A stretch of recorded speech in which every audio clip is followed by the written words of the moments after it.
Και διατροφή! Διατροφή! Δεν επιτρέπω. Να την πληρώσω. 100 φορές να την πληρώσω, κυρία Κουμπάρο Μπεμπέκα. Δεν με ξέρετε καλά εμένα. Εγώ είμαι παλάβρας. Σήμερα παντρεύτηκα, σήμερα χωρίζω. Διαζύγιο! Με αφορμή την αποκατάσταση και μετατροπή της οικίας Κοκοδίκου σε πολιτιστικό χώρο, που ανακοινώθηκε πριν 2 μήνες από το Υπουργείο Πολιτισμού, ήρθα εδώ στην Πλάκα, στην Τρυπόδων 32, πριν αρχίσουν οι μετατροπές, για να σας δείξω από κοντά, αλλά κυρίως εναέρια, πώς ήταν και είναι ακόμα αυτό το ιστορικό διατηρηταίο μνημείο, όπως έχει χαρακτηριστεί, γιατί αποτελεί εξαιρετικό δείγμα αθηναϊκού σπιτιού. Κοινωνικά.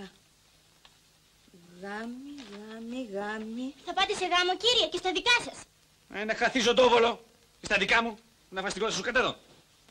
Ας τους γάμους, παρακάτω. Το κτίριο χτίστηκε την περίοδο 1836 και 1837 και ως πολιτιστικός χώρος θα προβάλλονται ταινίες του ελληνικού κινηματογράφου.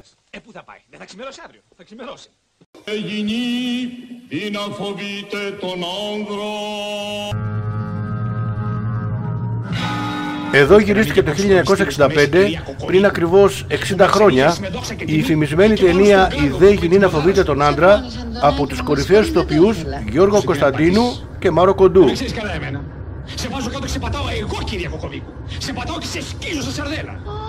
Για να σου πω, Αντωνάκη, ακόμα δεν βγήκαμε από την εκκλησία. Γεια σκασμός, κυρία Ελένη, που τολμάς να μου σηκώσεις και φωνή. Γεια σκασμός. Σκασμός. Σκασμός εσύ, Αντωνάκη μου. Μου λες. Άκουσα καλά, ή με γελάσανε τα αυτιά μου. Είπε σκασμός Αντωνάκη. Όχι, είπε σκασμός Αντωνάκη μου.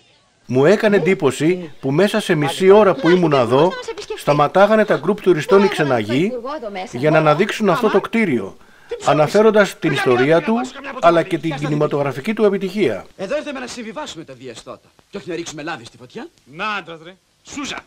Να κτίσουν λέγω και όχι να γκρεμίσουν. Μια νέα νερωτική φωλεάν εδώ μέσα, λέγω. Μπράβο Ιάσον, ορθώς λέγεις. Ιάσον, πάλι αηδίες λέγεις. Όπα, αυτό είναι το Σούζα ρε. Λοιπόν, να τελειώνουμε. Αντωνάκη, εκείνο που σας χρειάζεται είναι ένα ρετυρέ με 4 δωμάτια. Μίλα ρε χαράλαμπε, μας κανονίζει και τα δωμάτια σταγματαρχίνα. Κατίνα, πάψε να ρυθμίζεις τη ζωή των άλλων.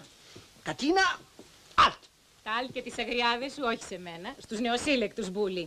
Μπούλι. Και όταν λέω εγώ 4 δωμάτια, κάτι ξέρω σαν νοικοκυρά. Και σε παρακαλώ, όταν μιλάω εγώ, εσύ ρούφε τα αυγό σου, Τι είναι αυτό ρε.